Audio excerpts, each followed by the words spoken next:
Well, good morning, Interbet fans, and welcome to the preview for the Vaal Classic. We're Thursday, the 13th of May, 8-race program. First off, quarter to 1, 12:45, and pentrometer 21, as you'd expect, getting into winter, and 2.5 meter false rail at the 600 meter mark. Interesting program. Most of the races are down the straight over 1,000 meters, but around the bend I think that the draw is going to be crucial. So let's kick off with race 1, which is the Maiden Plate 1,000 meters, and I think this is where you can have a bet. Captain Lannister looks like the right horse.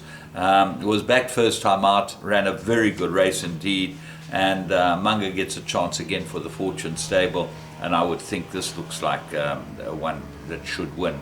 So what are the dangers? Obviously, one imitation game looks like the main danger, and the blinkers did improve him last time, so you expect him to run well, but he does seem held by Captain Lannister on times, and I would really like the fact that Captain Lannister's got everything in his favor here. Voluto might be the big improver. Race 2, Maiden Plate, fillies and mares that go 1,000 meters, and I make this a two-cornered contest, actually three-cornered, because on a line through Aunt Lizzie, Quick Run comes into the race and it's 8-1, and certainly got some sort of chance here. But Veranova, number 1 on the card, Robbie Sage's runner, and Gavin Larena rides, certainly improved with the blinkers, got to have a chance third run after a rest. And then Silvery Blue, I think this Time Thief filly has got ability, and I'm going to give her a huge chance in a race like this. She is 6-1.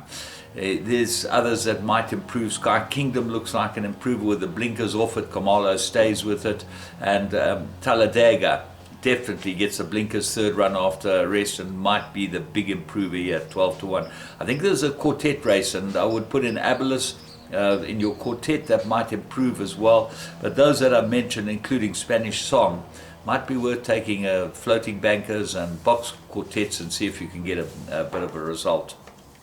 Race 3, Maiden Plate, 1,450 meters. Well, let's have a close look at this, because the two big guns, Sean Terry and Mike de Kock, have got Amber Light, beautifully bred, second run, might need it. Hamama, Mike de Kock's runner number 9, improved last run, but drawn 12, that's not going to help it over this 1,450.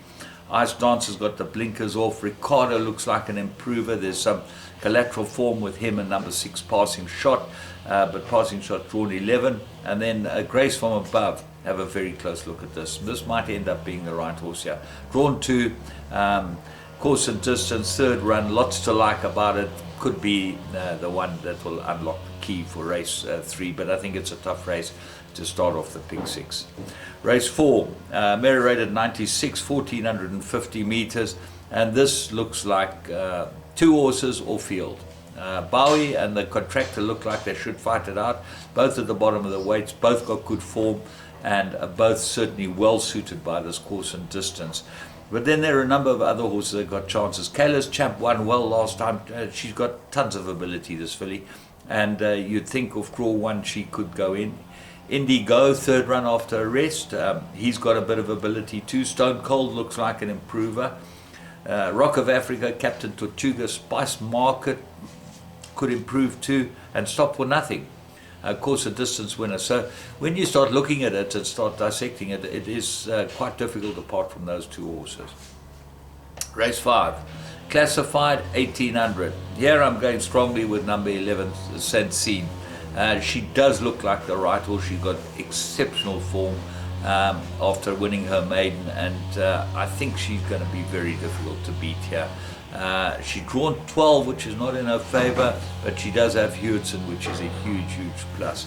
So what are the dangers? The 2 horses that I would throw in if you're taking a bigger quartet, bigger perms, Pick 6s, jackpots and that. Camp Palmer, number 14, Jared Penny, drawn 14, not the best draw, but got some ability. And 16, Winning Queen, 40-1 this is. That should belie its odds, and I'd really put that into all your play if you're taking exotics. Race 6, Classified, 1,200 meters.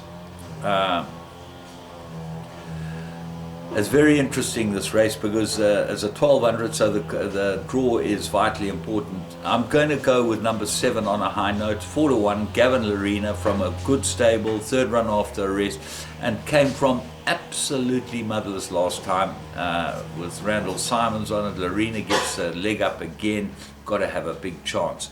But the danger, well, a danger's St. John Gray. He's got 3 runners. Who knows which is the best of his? But Lyle Hudson rides undisclosed, course and distance 1 from 1. And the blinkers are on it. Lots to like about undisclosed. So let's have a look at his other 2. Feather the Nest looks like the worst of his runners, but you never know with St. John.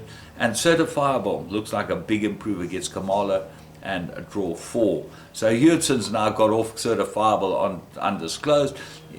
St. John very difficult to work out because he's smart. Anyway, so that's why we put them all in. Race 7, Graduation Plate, 1,000 meters. Very interesting. Vasim and Al Sakit, top of the betting boards. Vasim gets the blinkers, second run. Got to have a chance. Al Sakit, very good form, 1 from 1 course and distance. But then go and have a look at Captain Mariska. He's 3.5 kilos better off for a 1-length beating, and he's 11-2. That's not the right price for him if you take a line through Al Sakit. Although there might be the big improvers, the 3-year-old and the 4-year-old, Captain Mariska definitely comes into this race. So 3 horses of the 7. Race 8, Fillies and Mares, 1,000 meters, and I'm going to the top of the weights here. Lagertha, obviously she's always there or thereabouts, and Kamala gets a good ride out of her. Java House, got to be a big runner. If you go back in her form, this filly, she won extremely well when she won her maiden, and she's much better than where she's rated. I think she's come down in the rating. She gets a 2.5 kilos, got to be there or thereabouts. Zodiac Princess, ignore its last 1,000 meters, much better for it. You go to Lagertha, and on that form, the weight turnaround gives Zodiac Princess a huge chance. And then the other 2 that I'm going to throw in are Glotoria with Gavin Larena for the Nevenazen stable, number 1 and 2, Ulla. I was with her last time. I really liked her. I watched the race closely. She didn't get away that well, but my goodness, she was given absolutely no chance in the race, and she ran on well towards the end. So have a close look at Ulla. She made up quite a lot of ground. If she gets a better break, and she's not a 16-1 shot. So all in all, a very interesting day's racing, and should be some fun and games out there at the Vaal, and hopefully I've given you a couple of real nice horses to make your perms pay. And as I always say, Interbet's the only place to be, and you can go and play their live games. They've got some wonderful games on their live dealer games. In fact, Crap Dice was something that I tried out the other day. Great game, and it works, moves quickly, and you can keep doubling and keep adding. If you don't know how to play craps, look up the rules. It's got it there. It's very simple, but great game to play.